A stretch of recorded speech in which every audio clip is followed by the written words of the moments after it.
Hey everybody, what's going on? J-Ron here with more How Not Souls. Today we're looking at a Faith build from Dark Souls 3. All around, I thought it was pretty good. There was a couple times where it kind of plateaued and it peaked back up. And it said by end game, I'd say it was a pretty aces build. But now let's take a look at our stats, and we'll show you where we'll go from there. So at 125, and I upped it from 120. I think it keeps you in the same range of PvP if you go to 125. So that's the positive side of that. And you get an extra little bit. So, or you can stay at 120, and then we can, I guess, discuss what we'll do at 120.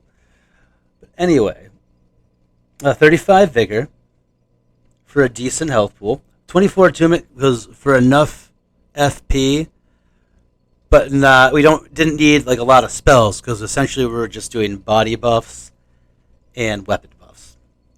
So yeah, endurance for a decent amount of stamina. A 17 vitality to carry the weapons we wanted to carry and the armor we wanted to wear. But I feel that is where you can just cut the fat. Throw some vitality on, but you don't need that much. Unless you want to wear like heavier armors. That's all up to you. 18 strength for weapon requirements. 25 dex, which is really 20 dex. We have the hunter's ring on. Base intelligence at 7 for the cleric.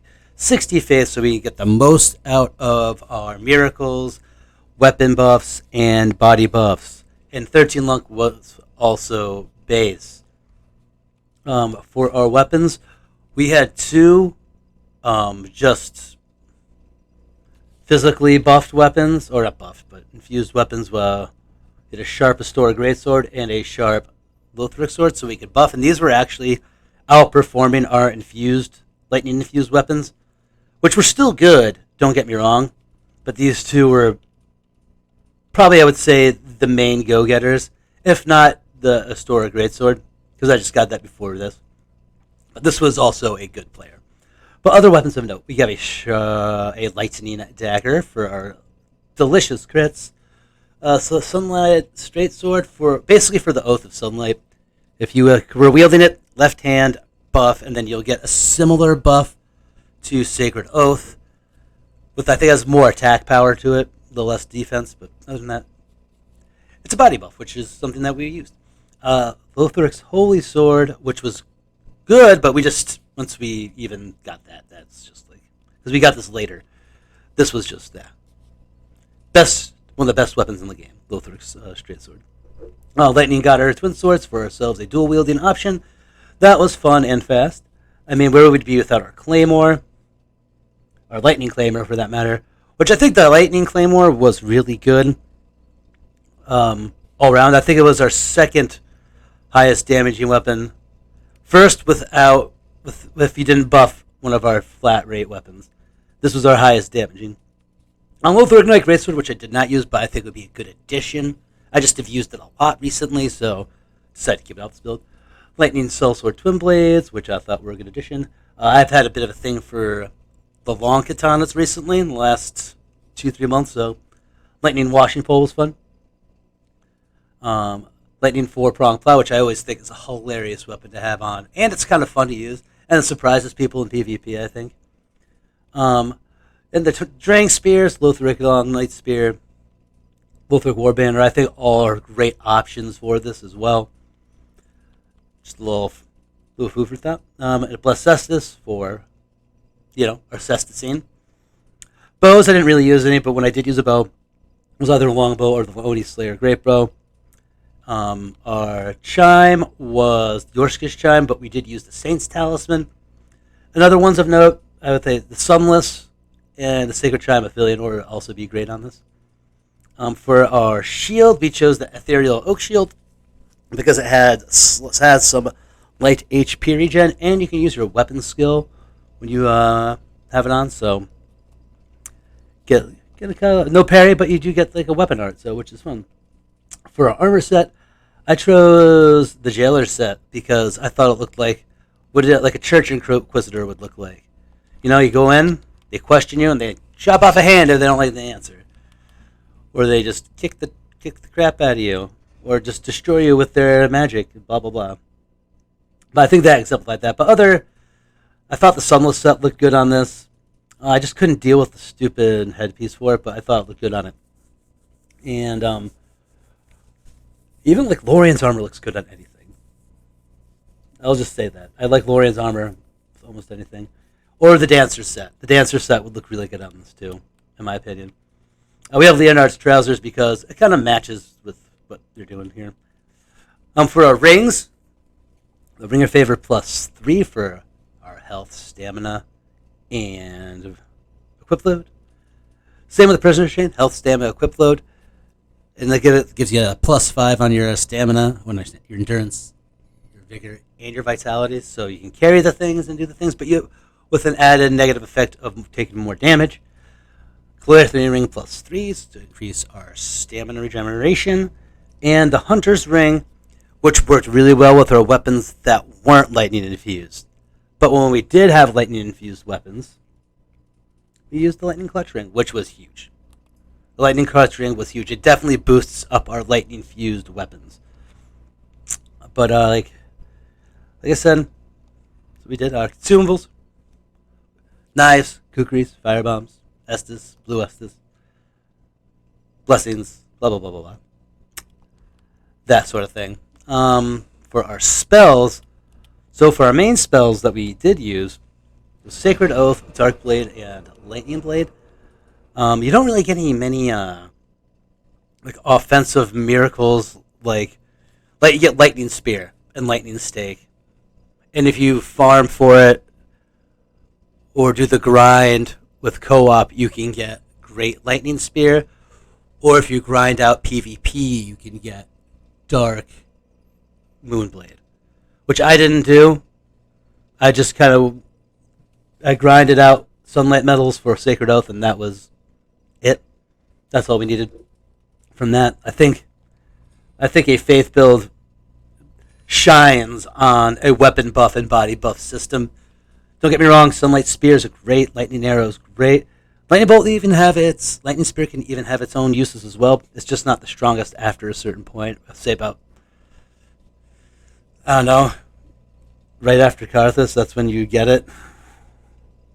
Or no, yeah, right after Karthus you get it in Fair and Keep. So it's not very long. But yeah, I don't know. I just don't think the offensive potential is there outside of the buffs. They look cool. Divine Pillars of Light's neat, but that's like an erratic one. And Lightning Storm, I've got a feeling would be devastating in the PvP if you're in water.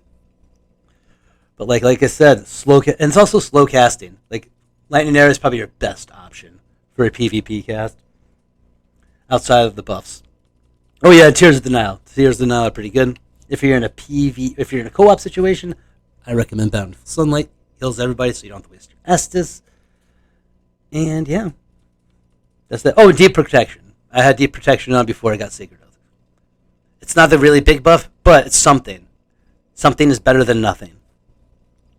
Especially when you're not hitting very hard. Having a little extra is not that bad for jam. So overall, I really did like this. I had a fun time with it. It was very middling at times, where I chose to have health versus having extra damage. So I'll kind of be like, yeah, you plateau for I plateaued at Old Lothric Castle, where right before you fight Dragon Slayer, I'm like, oh, I need decent damage. But lightning damage ain't gonna do shit to him, or dark damage. So I had to use a blessed weapon, which wasn't that great. And blessed weapon too is a fine buff or a fine infusion if you want to use that as well. They don't do as much damage as lightning, but they also have the added benefit of just doing pure physical damage and having that health regen on it too. Overall, worth the time. Super duper fun. So yeah, hope you enjoy the rest of the footage, and I'll see you later. Peace out.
Why?